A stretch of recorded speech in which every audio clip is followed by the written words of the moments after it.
Queridos amigos, iniciamos nuestro programa Ñande Yarañe en el día de hoy.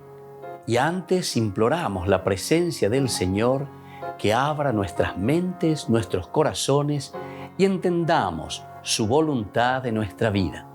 Rezamos en primer lugar por nuestros gobernantes, electos por el pueblo, por la gente, para responder a las necesidades de la comunidad.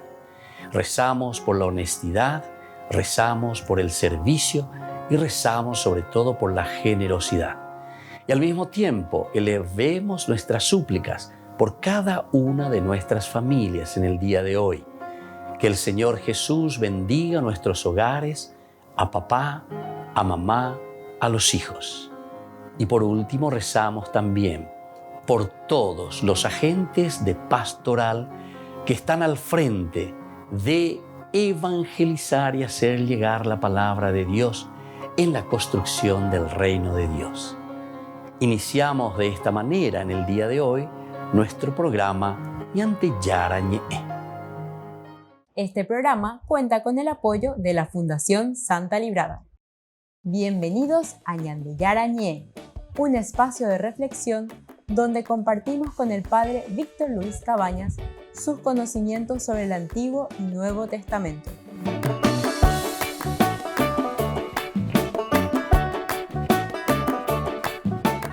Comercial San Cayetano patrocina este espacio de evangelización.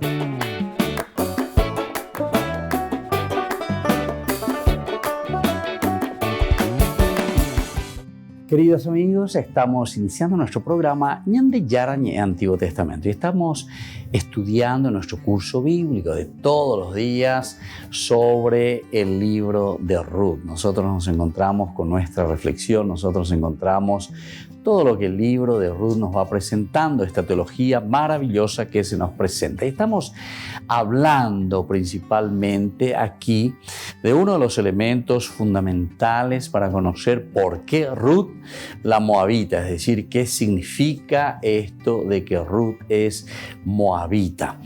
Nosotros decíamos que Moab, el mismo nombre, proviene de me o min, que significa de, y ab, que significa padre. Entonces, padre, de mi padre, de mi padre. Recordemos que Moab es hijo de la hija de Lot. Y aquí entonces está el famoso incesto. Entonces, la hija mayor que tiene un hijo de su propio padre, que es Lot. Bueno, toda esa historia la encontramos en el capítulo 19 del libro del Génesis. El versículo 30, por ahí podemos leer, mirar también, para volver a recordar esta escena, esta narración. Bueno, nosotros queremos seguir definiendo quién es este Moab. Vamos a ver un poco un estudio así un poquitito más profundo, porque aquí le encontramos a Ruth, ¿verdad? Que es la moabita.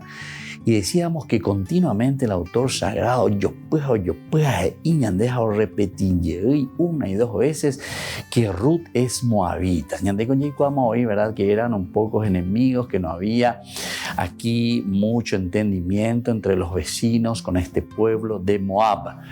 Así también con los amonitas. Y estos los dos son hijos de incesto. Esta de la hija menor de Lot, quien tiene también su propio hijo de su padre Lot, la hija menor. Bueno, vamos a seguir mirando un poco. Por causa de esto, justamente, estos son excluidos de la congregación de Israel hasta la 10ª generación. Imagínense, Israel recibió la orden de mantenerse apartados de ellos. Vamos a mirar un poco lo que nos dice el libro del Deuteronomio con respecto a esta relación, ¿verdad?, que estos israelitas tienen con los moabitas. Entonces, hasta la 10ª generación, capítulo 13 del libro del Deuteronomio, capítulo 23 del libro del Deuteronomio, donde nos habla de este castigo, digamos, del versículo 3 en adelante. Dice: el bastardo no será admitido en la asamblea del Señor, ni siquiera en la 10ª generación. El amonita y el moabita no serán jamás admitidos en la asamblea del Señor, ni siquiera en la 10ª generación. porque ellos no se adelantaron para ofrecerles agua y alimento cuando ustedes iban por el camino a la salida de Egipto. Estas son las personas excluidas de la comunidad de Israel. Entonces, ¿cómo es esto? Ni en la 10ª generación. David, sin embargo, su bisabuela es nada más y nada menos que una amonita. Y según el libro del Deuteronomio, entonces no tendría que ser admitido, ¿verdad? El amonita y el moabita no serán jamás admitidos en la asamblea del Señor, ni siquiera en la 10ª generación. ¿Se dan cuenta entonces toda esta enseñanza que estamos encontrando aquí? Israel recibió la orden de mantenerse apartados totalmente entonces de los moabitas y los amonitas. También encontramos lo mismo en el libro de Nehemías. Y Nehemías y Esdras, justamente cuando ellos reorganizan después del exilio toda la comunidad de Israel, ellos dicen luego, los matrimonios mixtos, etcétera, no se pueden. Después de ser la pendencia, con la pendencia, lo que sea, los que son de matrimonio mixto, casamiento mixto, habendo y coi. Y justamente por la cuestión de la experiencia, ¿verdad? Dentro de la teología, ellos están diciendo, por culpa de esa idolatría, es decir, porque teníamos otros dioses, porque estos fueron influenciando, otros valores, otros principios. Entonces hicieron que la comunidad se debilitara. ¿Se dan cuenta, queridos amigos? Esto es bastante interesante, ¿verdad? Por eso que no podemos quedarnos simplemente en pensar que la idolatría es una cuestión, ¿verdad?, de una estatuilla o de una imagen, como decimos, por ahí apareció alguien que desafió y que va a romper toda la estatua de la Virgen de Cascupé y que no sé qué cosa y de los santos. Mira, puede romper todas las imágenes que quiera, pero en realidad andas ahí la idolatría. La idolatría es lo que hay en tu corazón, ¿verdad? La idolatría es aquello que te separa de Dios. La idolatría es aquello. Entonces, algunos ciertamente nos preocupamos y decimos, qué pucha, mira. Bueno, eso ya más bien por una cuestión también del sentimiento, ¿verdad? Porque nosotros pues somos también sentimiento y lo que vemos, porque nuestras acciones, en realidad cosas externas, manifiestan lo que sentimos en el corazón. Lo que sentimos en el corazón. Lo que está en el corazón es peor, ¿verdad?, de lo que manifestamos externamente. Porque la expresión externa, lo que nosotros hacemos, eso ya es por lo que nosotros sentimos dentro. En nuestra mente, ¿qué es lo que estamos pensando? ¿Qué es lo que nos duele, verdad? Y por eso queremos accionar de esa manera. Eso es lo que tenemos que preguntarnos. Entonces, ir a romper una imagen de un santo, de una virgen. Entonces, esa persona tiene que preguntarse, ¿qué es lo que le duele? ¿Qué es lo que me duele? ¿Qué es lo que yo tengo? En síntesis, estoy bastante mal psicológicamente y estoy bastante mal conmigo mismo, ¿entienden? Hay que mirar un poco. Bueno, volvemos enseguida con más ñande yarañe en Antiguo Testamento.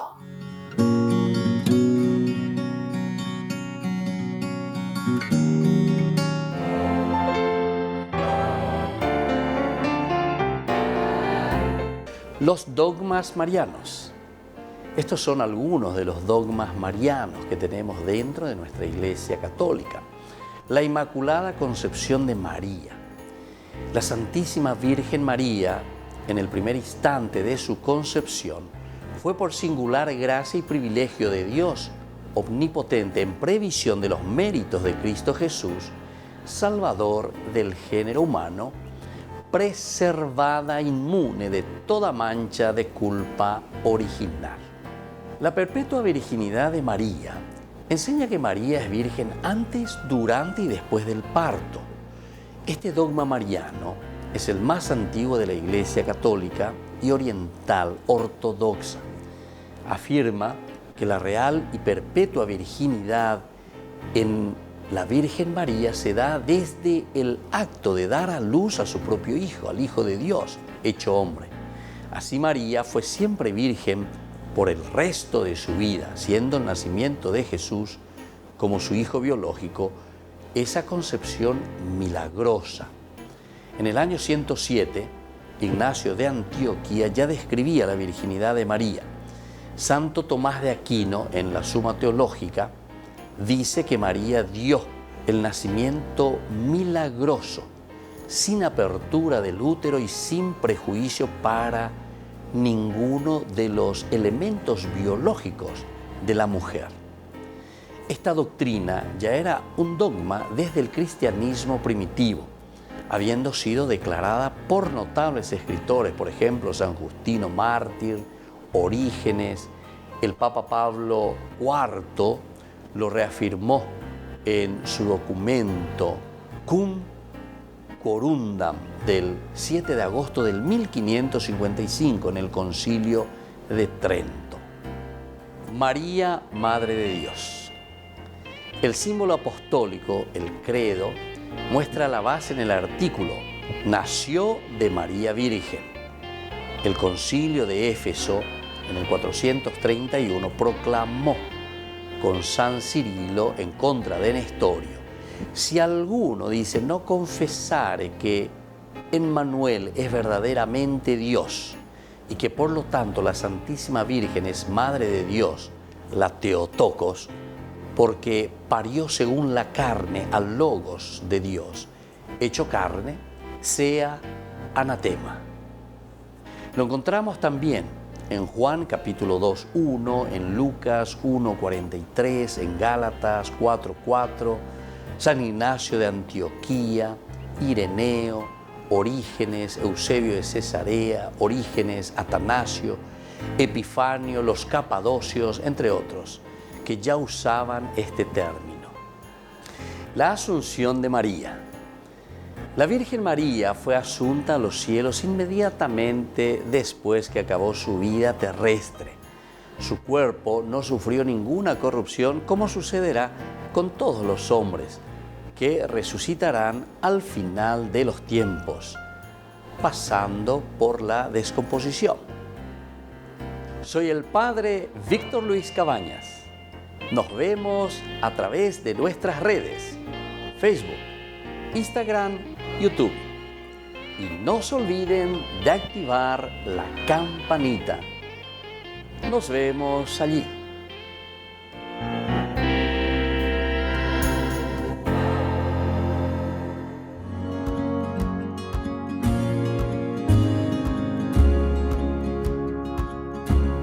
Niños, les invito a participar de nuestra catequesis de todos los días, Aprendiendo con Jesús. Desde las 18 horas nos encontramos por YouTube.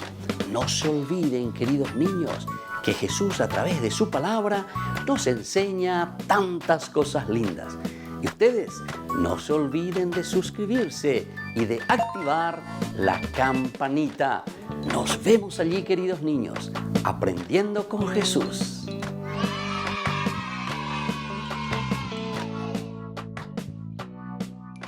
Queridos amigos, les invito a todos a participar de los cursos bíblicos Ñande Yarañe Antiguo Testamento. A través de YouTube, visite nuestra biblioteca virtual Ñande Yarañe Antiguo Testamento. Y les invito a todos a suscribirse y a activar la campanita. Nos vemos allí, Ñande Yarañe Antiguo Testamento.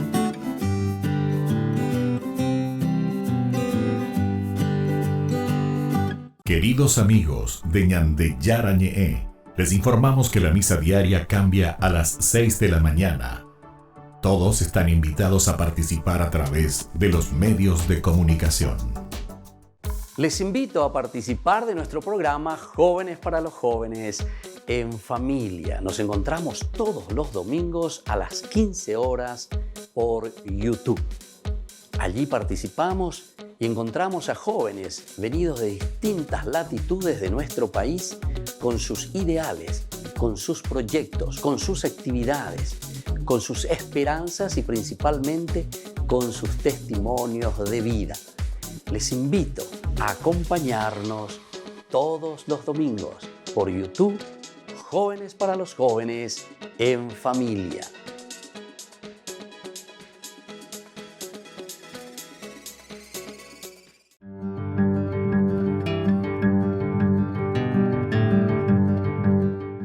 ¿Qué es el sacramento de la reconciliación y de la penitencia? El sacramento de la penitencia es uno de los sacramentos de sanación de la Iglesia. Es una experiencia del don de misericordia, de una misericordia ilimitada de Dios que nos libera de nuestros pecados y nos reta para que tengamos el mismo tipo de compasión y perdón también para con los que pecan contra nosotros. Es también un canal de gracia particulares que nos ayudan a evitar el pecado en el futuro. La superación de hábitos de pecado y crecimiento en la vida, sobre todo virtuosa. Cada uno de nosotros puede experimentar esa gracia sanadora y sobre todo el amor de Dios mediante este sacramento de la confesión que le llamamos también. Los niños a una edad temprana, alrededor de los 7 años, deben ya aprender a recibir este don tan precioso. Ellos pueden entender lo que es correcto, lo que es honesto, lo que es bondadoso, lo que es caritativo y lo que no es también lo correcto o lo caritativo. El sacramento de la penitencia es un instrumento positivo para el desarrollo de un sentido moral genuinamente cristiano en el niño. La experiencia puede ayudar al niño a entender que cuando un niño de Dios falla o peca, eso no es el final, sino que Dios está esperando para ayudar, para perdonar, para proveer también esa fuerza necesaria para comenzar de nuevo. El sacramento de la reconciliación o de la confesión tiene sus partes. En primer lugar es la confesión, es decir, el acto de decir los pecados al sacerdote de un modo apropiado para su edad y también de acuerdo a su capacidad, a lo que está viviendo. Luego está el acto de penitencia en un segundo momento. Una parte importante de esta sanación interior es la penitencia.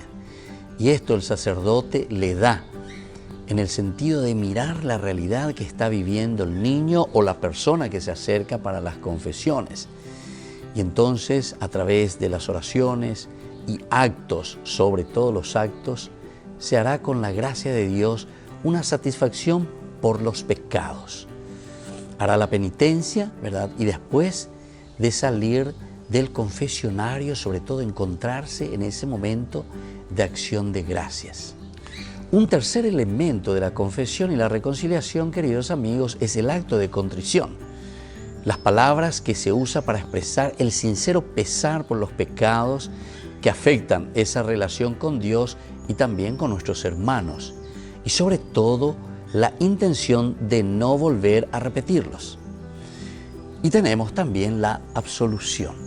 No nos olvidemos que basándose en esa contrición y una fórmula específica de palabras dichas por el sacerdote, yo te absuelvo, cuando dice el sacerdote, de tus pecados. En ese momento entonces los pecados son perdonados por el poder del Espíritu de Dios. Y también necesitamos una preparación para este sacramento. El niño debe estar bien preparado, de tal manera que pueda celebrar este sacramento y sea una experiencia jubilosa. Todo niño que ha llegado a la edad de la razón, cerca de los 7 años de edad, debe recibir una formación adecuada en la fe que le ayude a desarrollar algunos elementos. Por ejemplo, esa conciencia de la relación de amor que tienen con Dios y con el prójimo. Luego también debe llegar a ese conocimiento de que esta relación puede ser perjudicada a través del pecado y que ellos tienen que asumirlo responsablemente. La experiencia de pesar personal por sus faltas y expresión de arrepentimiento. También la realización de que deben tratar de cambiar su conducta errónea. También tienen que llegar a esa conciencia de tener un entendimiento de que el sacramento de la penitencia es una celebración especial del perdón de Dios y reconciliación también con el hermano. Debe llegar a ese libre deseo de recibir el sacramento. También a entender que es un proceso que de manera apropiada para su edad y capacidad para poder hablar con el sacerdote acerca de su realidad, de los pecados que ha cometido. Soy el Padre Víctor Luis Cabañas. Nos vemos en Facebook, Instagram y YouTube. Y no se olviden de activar la campanita y suscribirse.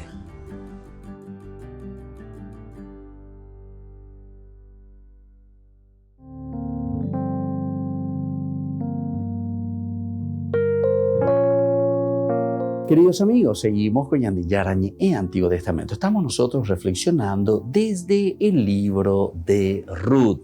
Es un libro maravilloso, 4 capitulitos, y aquí estamos mirando ahora por qué a Ruth continuamente se insiste, se subraya, se dice que Ruth es la moabita. Ruth la moabita, Ruth la moabita. Entonces estamos definiendo y estamos diciendo quiénes son los moabitas en síntesis. Durante el periodo temprano de los jueces, que ya hemos estudiado el libro de los jueces, los moabitas bajo el rey Eglón invadieron Canaán occidental, tomaron posesión de Jericó, la ciudad de las palmeras, y oprimieron al pueblo de Israel durante 18 años. Eso nos dice entonces el libro de los jueces.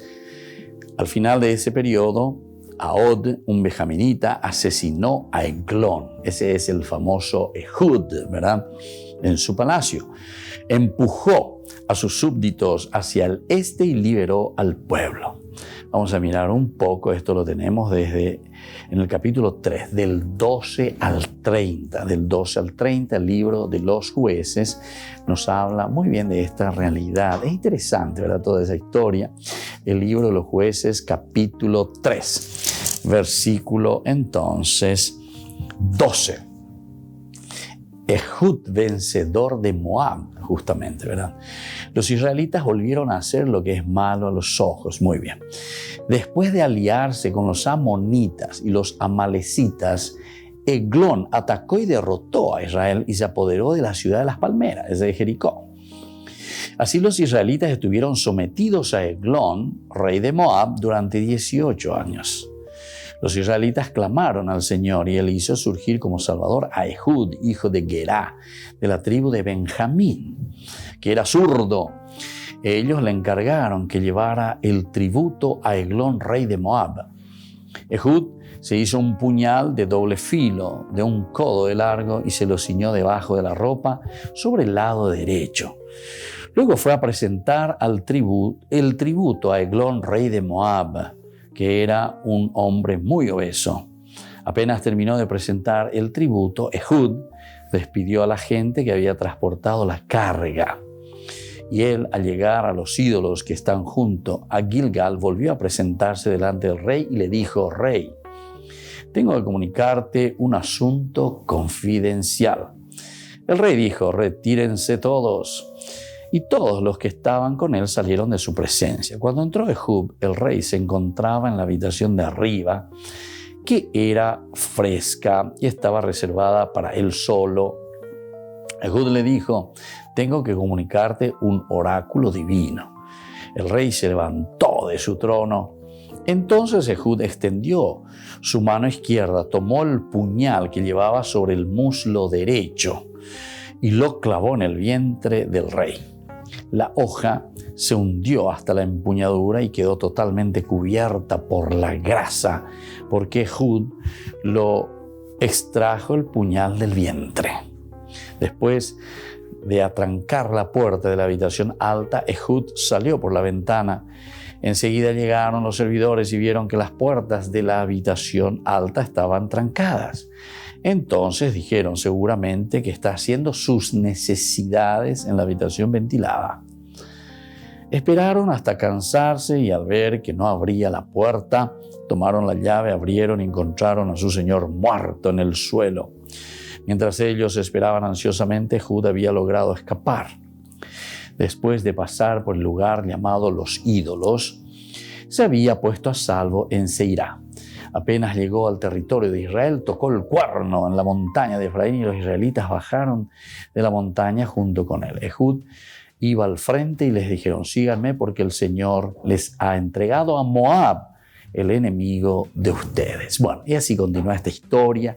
Entonces, como Israel a través de Ehud. Bueno, aquí nos presenta y nos está diciendo justamente lo de Moab. Esta es una realidad que encontramos en el libro de los jueces, en el capítulo 3 del 2 al 30. Más tarde, durante el periodo de los jueces, cuando el hambre azotó la Palestina occidental, Elimelech. Aquí está entonces el caso justamente que nosotros conocemos y estamos estudiando en este libro, el libro de Ruth. Ciudadano de Belén, se mudó a Moab, donde sus 2 hijos se casaron con mujeres del país, es decir, con moabitas, Orfá y Ruth. Después que los 3 hombres murieron, es decir, Quiglón, ¿verdad? Mahlón y el mismo Elimelech, entonces Noemí, la esposa de Elimelech, regresó a Belén con Ruth, la moabita, donde ésta llegó a ser la esposa de Boaz, Ruth, la moabita, y con ello antepasada del rey David. Es decir, aquí le encontramos a Ruth nada más y nada menos como la bisabuela, decíamos, del rey David. Saúl también tuvo dificultades con los moabitas y peleó con éxito contra ellos. Esto lo encontramos en 1 Samuel, en el capítulo 14, versículo 47. Cuando persiguió Saúl a David, rey de Moab, protegió a sus padres, posiblemente un pariente lejano de los antepasados de Ruth. Volvemos enseguida con más Ñan de Yara Ñe'e, Antiguo Testamento.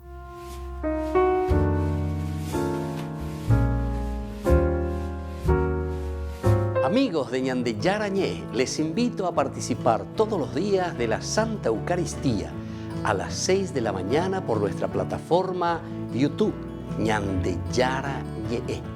Vamos a escuchar la palabra de Dios y fortalecernos con el mensaje de amor del Señor. Vamos a renovar nuestra vida y sobre todo vamos a caminar con el cuerpo y la sangre de Jesús que nos alimenta. Les invito a suscribirse y a activar la campanita. Ñan de Yara Ñe'e, YouTube.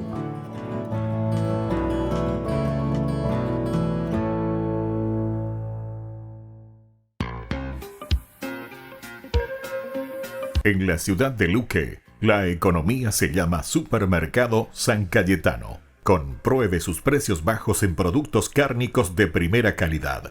Panificados, verduras, vegetales, frutas, artículos de bazar, ferretería, ropería. Supermercado San Cayetano. Humaitá 168, Casi Capitán Vado, ciudad de Luque.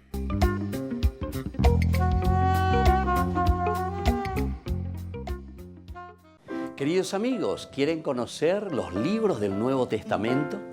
Les invito a través de nuestra biblioteca digital por YouTube, Ñan de Yara Ñe'e, Nuevo Testamento. Ya hemos desarrollado los libros de San Marcos, San Mateo y ahora estamos comenzando el libro de San Lucas. Les invito a suscribirse y a activar la campanita. Nos vemos allí.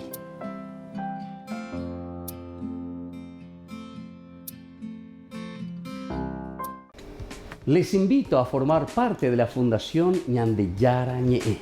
Con su aporte nos está ayudando a la evangelización de las familias. Sus aportes lo pueden hacer a través de Giros Tigo y también a través de la cuenta de la Fundación Ñan de Yara Ñe'e. Que el Señor Jesús les bendiga y multiplique su generosidad.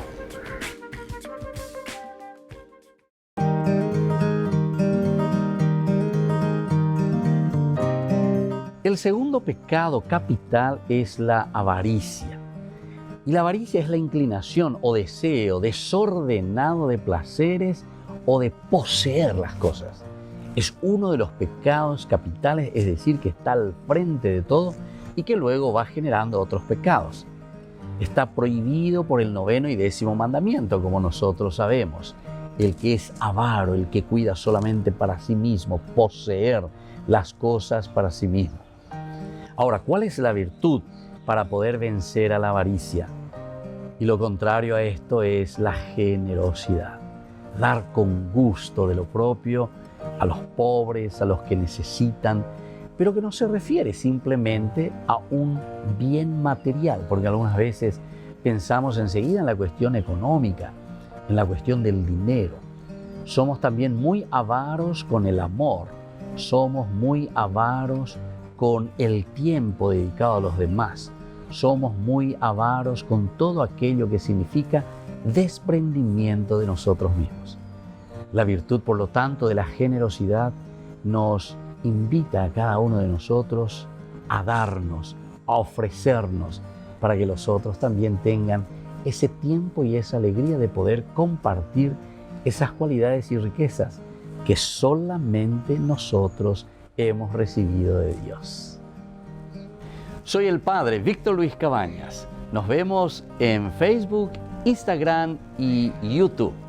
Nos vemos allí.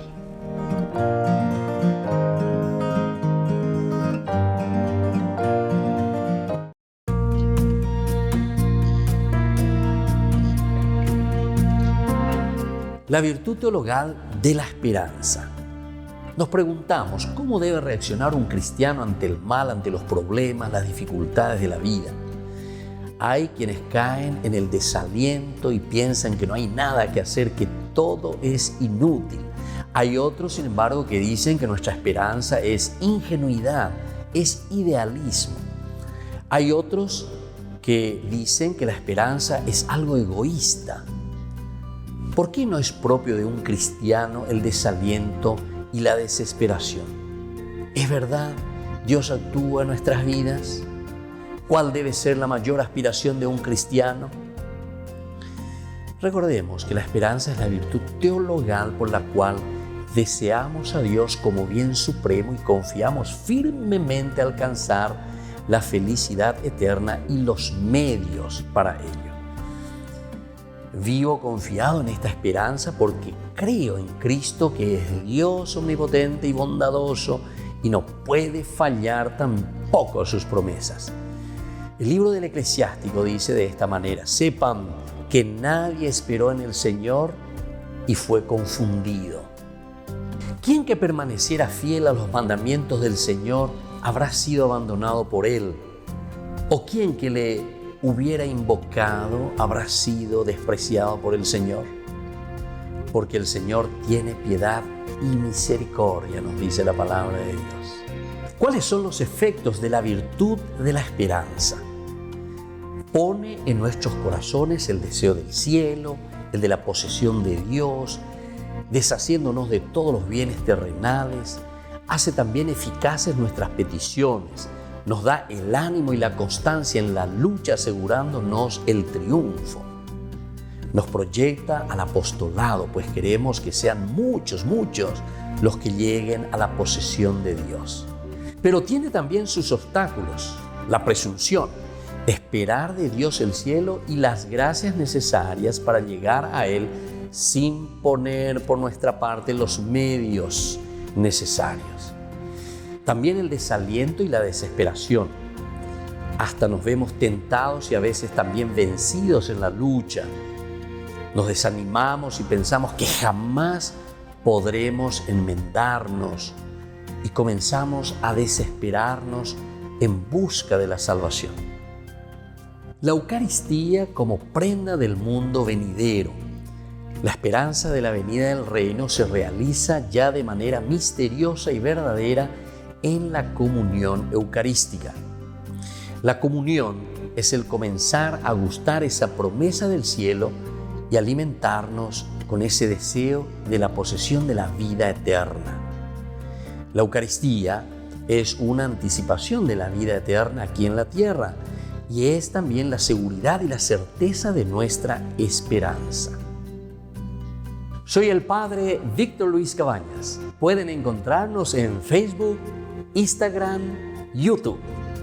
Nos vemos allí.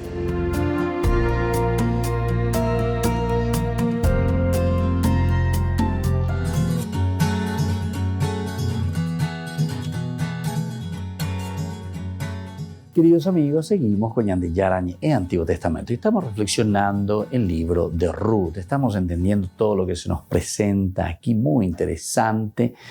Y aquí justamente estábamos diciendo, cuando Saúl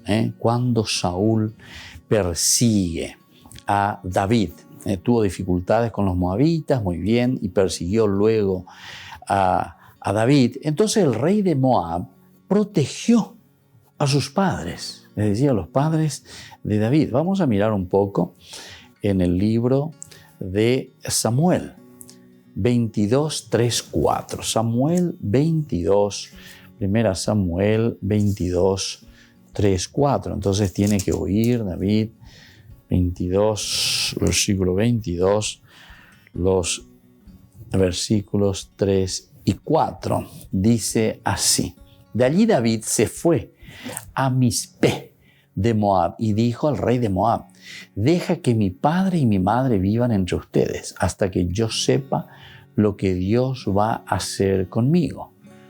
Luego los llevó a la presencia del rey de Moab y ellos se quedaron con él todo el tiempo que David estuvo en el refugio. El profeta Gad dijo a David: no te quedes en el refugio, entra en el país de Judá. Entonces David partió y entró en el bosque de Jaret. Bueno, qué interesante, ¿verdad? Pero para comenzar un poquitito más, David al frente de una banda, es decir, él también arma su ejército cuando Saúl comienza a perseguirle. Entonces tiene que hacer únicamente. David partió de allí y se puso a salvo en la caverna de Adulam. Al enterarse, sus hermanos y toda la casa de su padre bajaron a unirse con él. Además, se le juntaron todos los que estaban en algún aprieto, cargados de deudas o descontentos de la vida. Así llegó a ser jefe de unos 400 hombres.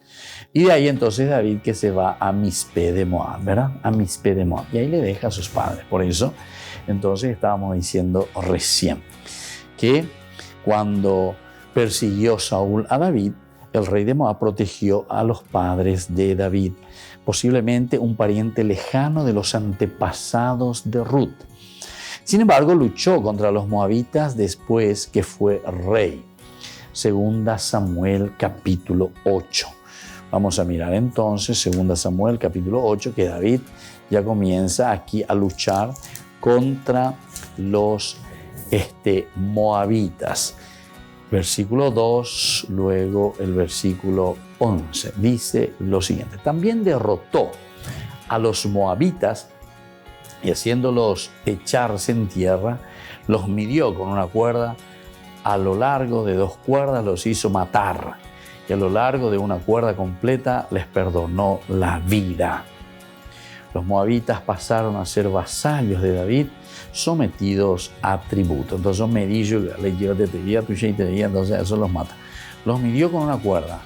A lo largo de 2 cuerdas los hizo matar, y a lo largo de una cuerda completa les perdonó la vida. Luego tenemos los versículos 11 y 12 de nuevo. Y el rey David consagró también esos objetos, como lo había hecho con la plata y el oro provenientes de todas las naciones que había sometido, de Aram, de Moab, de los amonitas, de los filisteos, de Amalek, como asimismo del botín de Hadadezer, hijo de Rehob, rey de Sobá. David adquirió gran renombre cuando volvió a derrotar a 18,000 arameos en el Valle de la Sal. Bueno, y así continúa esta historia, cómo David va triunfando. Luego tenemos otros elementos más aquí que nos va hablando del rey David. También recibió tributos de Moab. Luego de la división del Reino Unido, es decir, Roboam y Jeroboam, parece que Moab aprovechó la debilidad de Israel para reconquistar cierta independencia.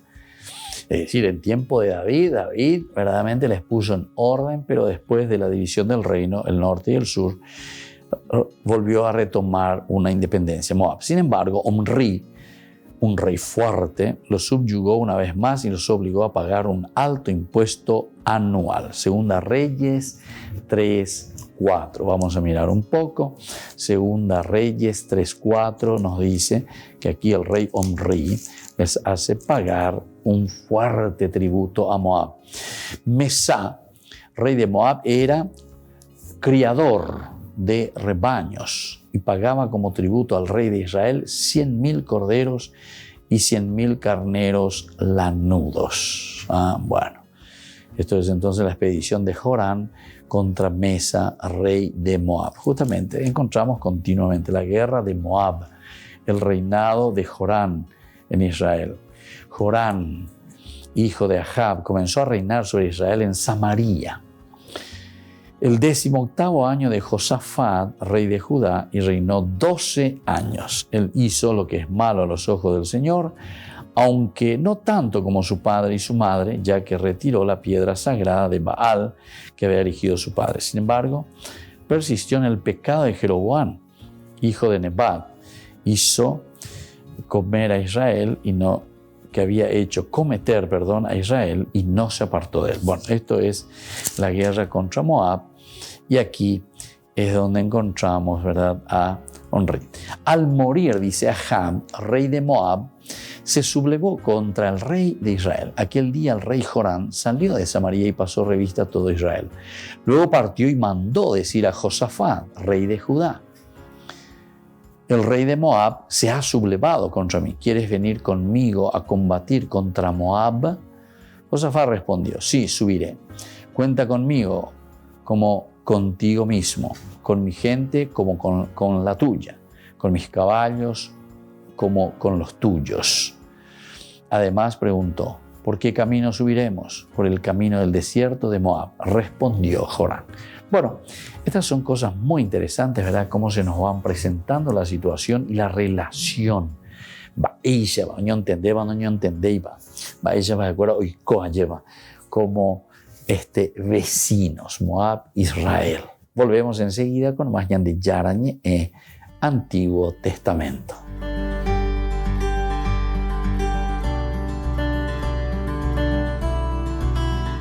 Les invito a participar de nuestro programa Jóvenes para los Jóvenes en Familia. Nos encontramos todos los domingos a las 15 horas por YouTube. Allí participamos y encontramos a jóvenes venidos de distintas latitudes de nuestro país con sus ideales, con sus proyectos, con sus actividades, con sus esperanzas y principalmente con sus testimonios de vida. Les invito a acompañarnos todos los domingos por YouTube, Jóvenes para los Jóvenes en Familia.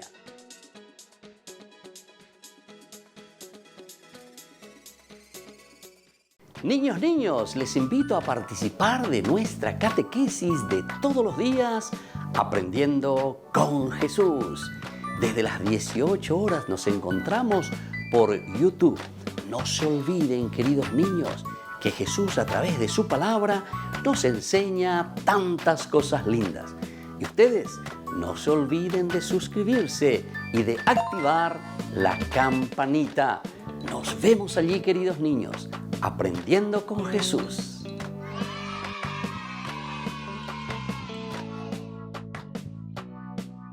Queridos amigos de Ñan de Yara Ñe, les informamos que la misa diaria cambia a las 6 de la mañana. Todos están invitados a participar a través de los medios de comunicación. Queridos amigos, les invito a todos a participar de los cursos bíblicos Ñan de Yara Ñe, Antiguo Testamento. A través de YouTube, visite nuestra biblioteca virtual Ñan de Yara Ñe, Antiguo Testamento. Y les invito a todos a suscribirse y a activar la campanita. Nos vemos allí. Ñan de Yara Ñe, Antiguo Testamento.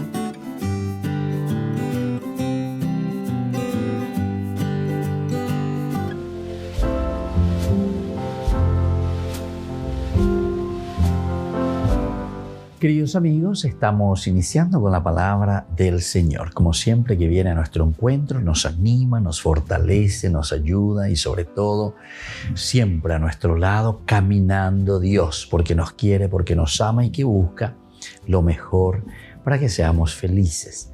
Hoy escuchamos del primer libro de los Reyes. Estamos en el capítulo 18, versículo 1, 2 y luego del 41 al 46. Al tercer día de la sequía, la palabra del Señor llegó a Elías en estos términos. Ve a presentarte a Ahab y yo enviaré lluvia a la superficie del suelo. Entonces Elías partió para presentarse ante Ahab y le dijo, sube a comer y a beber, porque ya se percibe el ruido de la lluvia. Ahab subió a comer y a beber, mientras Elías subía a la cumbre del Carmelo. Allí se postró en tierra con el rostro entre las rodillas y dijo a su servidor, sube y mira hacia el mar. Él subió, miró y dijo, no hay nada. Elías añadió, vuelve a hacerlo 7 veces. La 7ª vez el servidor dijo, se eleva del mar una nube pequeña como la palma de una mano. Elías dijo, ve a decir a Ahab, engancha el carro y baja para que la lluvia no te impida. El cielo se oscureció cada vez más por las nubes y el viento, y empezó a llover copiosamente. Ahab subió a su carro y partió para Israel. La mano del Señor se posó sobre Elías, él se ató el cinturón y corrió delante de Ahab hasta la entrada de Israel. Queridos amigos, esta es la palabra de Dios que hoy viene a nuestro encuentro y nos entusiasma sobre todo a entender que Dios actúa, que Dios escucha nuestras súplicas, pero lo más importante también que nosotros estemos atentos. Aquí el Señor le está ordenando a Ahab, al rey, por medio del profeta Elías justamente, ata tu carro y vete porque la lluvia está llegando. Queridos amigos, después de tanto tiempo que en Israel dice que el cielo se había cerrado, que no hubo lluvia, ahora el Señor copiosamente derrama el agua sobre la tierra. Y así significa también para nosotros la lluvia, lo copioso, la bendición de Dios que llega a nuestras vidas.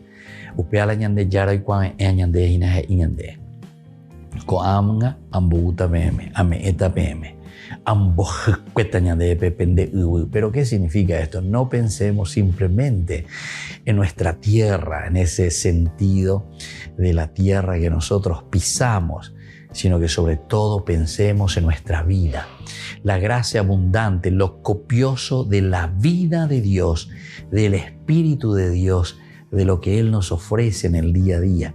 Y desde ahí entonces podamos de nuevo rejuvenecernos y sobre todo seguir las normas del Señor. Que la bendición de Dios descienda sobre cada uno de ustedes, el Padre y el Hijo y el Espíritu Santo. Amén.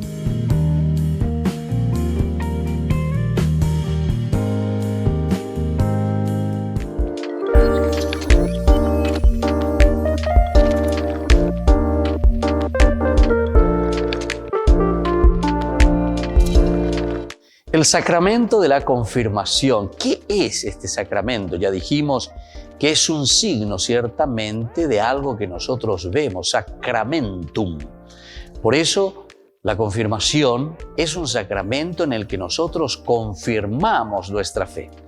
Y de cierta manera estamos reafirmando también el camino que nosotros hemos tomado desde nuestro bautismo, en nuestro paso aquí por la tierra. Lo que nosotros nos hemos comprometido con nuestra propia fe. ¿Qué pasa si no confirmo mi fe? Tenemos que recordar, si decíamos que el sacramentum de por sí es ese signo visible, algo que nosotros mostramos. Por lo tanto, si nosotros no confirmamos nuestra fe, estamos demostrando que tampoco estamos viviendo o estamos en este camino de un compromiso real en nuestra vida cristiana. De cierta manera, nosotros estamos diciendo que no estamos aceptando ese llamado de Dios. De cierta manera, nosotros estamos diciendo que dejamos de lado lo elemental y lo fundamental de nuestra vida cristiana. Confirmar la fe significa comprometerse. Confirmar la fe significa hacer un camino de santidad, porque el Señor Jesús lo que quiere de nosotros es que seamos felices, que nos realicemos. Y eso significa vivir plenamente la confirmación. Significa adherirse totalmente al Señor. Una de las preguntas que siempre realizan es: para casarme, Padre, ¿tengo que confirmarme? Si decíamos nosotros que el sacramentum es ese signo que nosotros demostramos porque nos adherimos verdaderamente, es un signo visible, algo que se ve en nuestras actitudes, en nuestra forma de ser. Ciertamente que para llegar al sacramento del matrimonio es importante el haberse ya confirmado, pero ciertamente que no es un requisito obligatorio. Pero si estamos haciendo un camino de fe, tenemos que recordar que Jesús no nos obliga, sino que Jesús nos ofrece.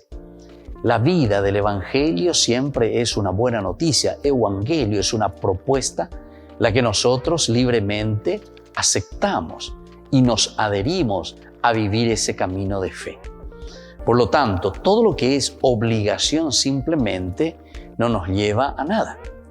Pero si nosotros queremos hacer también un sacramento del matrimonio, ciertamente que nosotros, antes que nada, tenemos que estar iniciados en nuestra fe. Recordemos que son 3 los sacramentos de la iniciación a la vida cristiana: el bautismo, la Eucaristía y confesión y la confirmación. Estos elementos que nosotros disponemos, estos sacramentos, es decir, aquello que es visible para nuestra vida, nos ayuda para luego tomar las otras decisiones. La decisión principalmente del matrimonio y la decisión también del orden sagrado. Estos son los estados de vida, pero para eso entonces nosotros tenemos que haber confirmado nuestra fe. Tendríamos que nosotros estar en este camino de la fe para tomar opciones libres y sobre todo para hacerlo de acuerdo al proyecto del Señor. ¿Cómo puedo ayudarle a alguien que todavía no se ha confirmado? Es una pregunta también muy importante. Nosotros conocemos seguramente algunos amigos, algunas personas que no se han confirmado. En primer lugar, tenemos que entender, siempre decimos nosotros, explicatio terminorum. El problema es que si nosotros queremos exigir por exigir simplemente algo, hacer por hacer en un sentido ritualista, no vamos a convencer a nadie, ni tampoco le estamos dando el sentido de lo que verdaderamente significa ese sacramento. En realidad, si nosotros queremos ayudar a alguien, en primer lugar, tenemos que reflexionar y entender lo que significa este sacramento de confirmar mi amor a Jesucristo, confirmar mi proceso y mi camino de santidad. Confirmar, es decir, donde yo digo, como propuesta del Evangelio que Jesús me ha dejado, yo confirmo, yo reafirmo, yo me adhiero totalmente y quiero seguir en mi vida cristiana viviendo de acuerdo a esta propuesta de Jesús. Les invito a todos a seguirnos a través de Facebook, Instagram, YouTube. Nos vemos allí.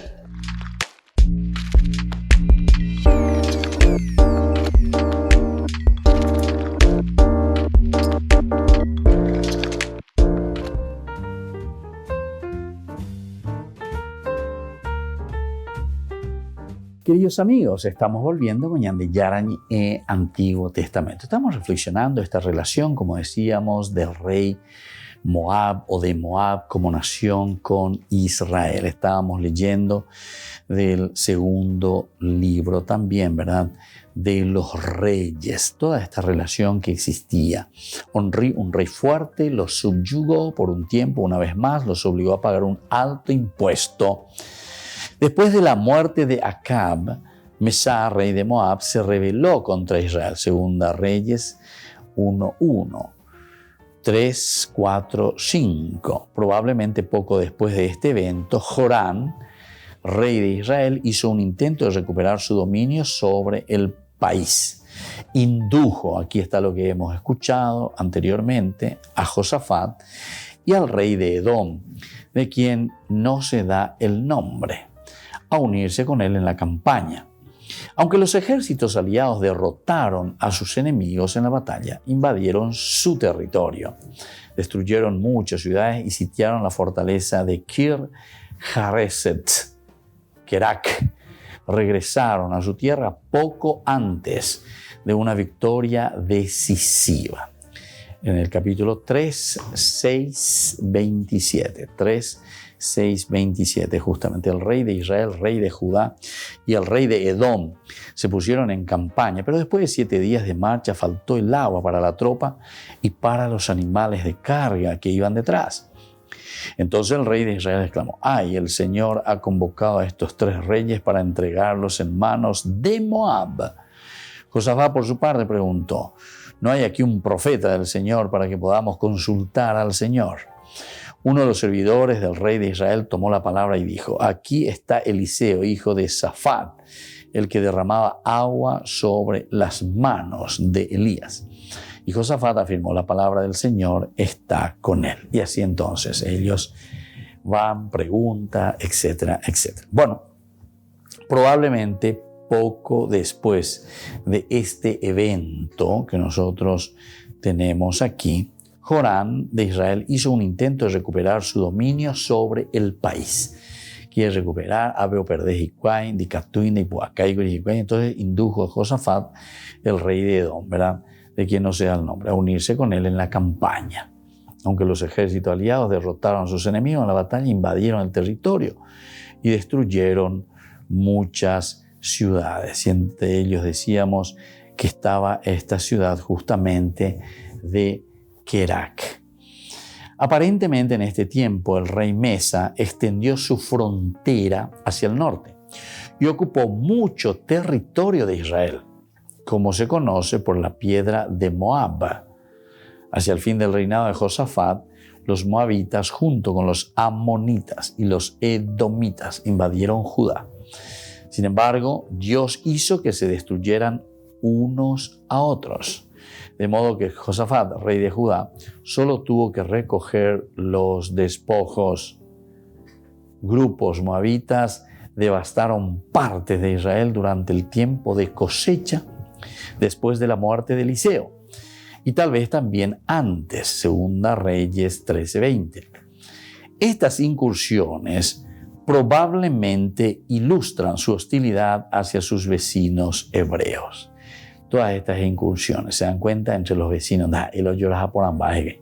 Oñora no hicuay catuete, llevo oño muñas hicuay, diga tú y coponas hicuay oñón dien, diga tú y te oyo yo esa hicuay.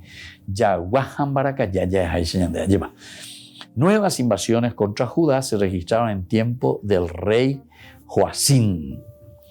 Los profetas denunciaron severamente a esta nación hostil. Sin embargo, algunos de los judíos encontraron refugio en Moab cuando su país fue devastado por Nabucodonosor y regresaron después del nombramiento de Gedalías como gobernador. Los moabitas son mencionados en forma tan convencional y ambigua en los libros post-exílicos del Antiguo Testamento, que es difícil decir si por entonces existían como nación. Esto también es importante, ¿verdad?, que tengamos un poco. Los moabitas son mencionados en forma tan convencional. Moab quiere decir que tenía siempre una presencia estable, ¿verdad?, los moabitas, por eso que sí. Pero también en forma ambigua. Sobre todo en los libros poexílicos del Antiguo Testamento, que es difícil decir si por entonces existían como nación. ¿Existían o no existían? Durante el período del Imperio Asirio, cuando prácticamente toda Siria y Palestina le estaban sometidas, Moab también fue su vasallo. Se lo menciona con frecuencia en los registros asirios pagando tributos. Entonces los asirios también lo tienen, y lo tienen en sus documentos. Y justamente Moab pagando tributo a los asirios. Figuran los nombres de los siguientes reyes moabitas bajo Tiglat-Pileser III. Estamos en el 745 al 727 a.C. El rey Salamanu de Moab, bajo Sennacherib, 705 al 681, el rey Canmusunabbi, y bajo Esarhadón y Asurbanipal, los reyes Musuri y Kamashultu. Esos son los que figuran en los documentos, ¿verdad?, asirios. Por eso que es interesante. Y aquí entonces estamos en el 681 al 600 prácticamente 27. Muy bien, así entonces nos despedimos por el día de hoy. Seguiremos reflexionando y seguiremos entendiendo algo más de esta hermosa propuesta que tenemos con el libro de Ruth, al hablar sobre todo de los moabitas, porque Ruth es presentada como la moabita. Y les dejo la bendición del Señor, el Padre y el Hijo y el Espíritu Santo. Amén. Y hasta la próxima con más Ñande Yara Ñe'e, Antiguo Testamento.